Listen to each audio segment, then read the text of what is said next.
Selamat datang di Indonesia.com, kali ini dengan tema siapakah yang pantas masuk Pilpres 2024, versi Pak Sugiknur dan Pak Denny Siregar. Kita ke Pak Sugiknur dulu, menurut pandangan Bapak, Anies Baswedan apakah pantas di Pilpres 2024, dan apa kelebihannya? Oke Pak, silahkan dijelasin, biar masyarakat tahu. Jadi kalau saya amati, Pak Anies Baswedan ini sekarang, walaupun belum jadi presiden, itu seolah-olah sudah jadi presiden aja. Gubernur rasa presiden. Bahkan kemarin di Mandalika itu, di Lombok kemarin itu, yang viral kalau nggak salah, kalau menurut pengamatan saya itu yang viral memang dua. Pertama pawang hujan, kedua Pak Anies Baswedan. Bahkan dalam pengamatan saya, auranya Pak Anies Baswedan ini jauh mengalahkan auranya presiden itu sendiri gitu kan. Pokoknya Pak Anies Baswedan itu sekarang kayaknya jadi idola rakyat, idaman masyarakat. Bahkan dalam tanda petik sudah menjadi semacam harapan secara politik. Beliau sudah menjadi harapan rakyat Indonesia. Seolah-olah nggak ada lagi nih, hanya Pak Anies Baswedan ini yang pantas menjadi presiden selanjutnya dan bisa menyelesaikan bangsa Indonesia. Kayaknya begitu. Dan kalau saya perhatikan, gestur tubuh Pak Anies Baswedan pun juga sudah berpolitik, ya, sudah berkampanye, gitu kan. Lambaian tangannya, senyumnya, omongannya, statementnya, macam-macamnya lah ya.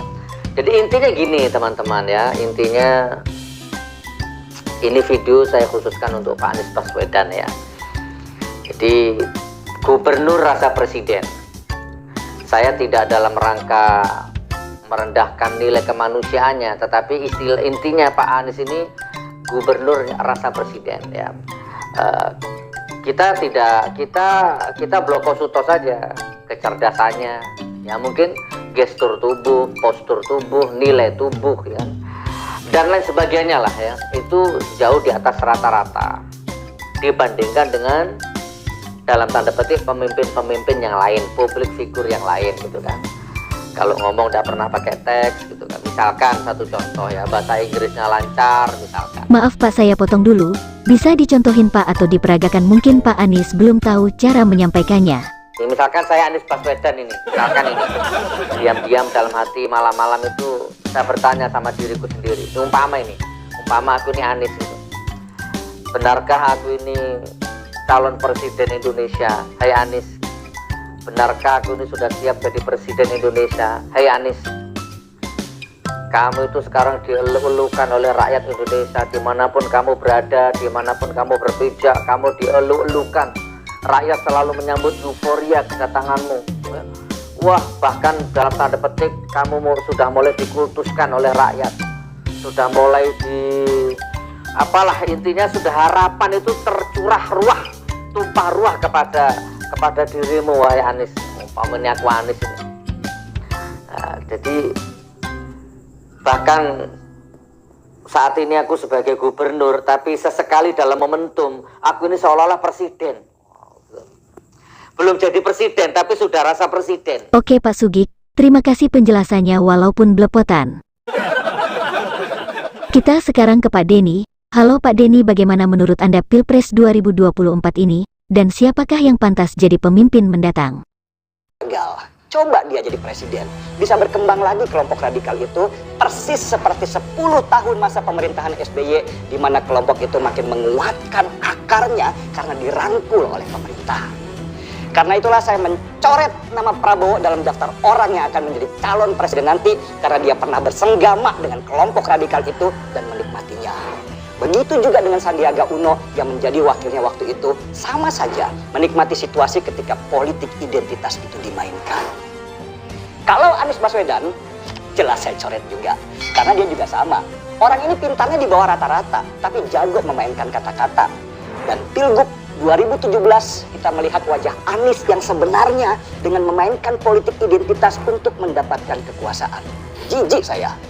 Ada orang yang lebih mementingkan bagaimana dia berkuasa daripada memikirkan nasib bangsa.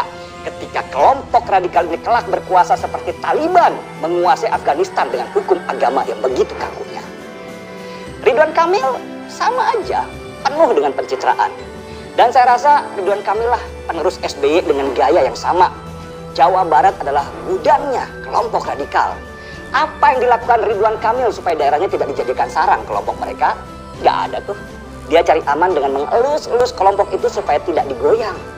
Ridwan Kamil ibarat pria metropolitan yang lebih baik tampil klinis dengan make up tebal daripada sibuk mengurusi debu yang mengotori jalanan. Saya ingat banget ketika Rizik kembali ke Indonesia habis kabur dari Saudi, Ridwan Kamil sempat mau silaturahmi ke tempat Rizik.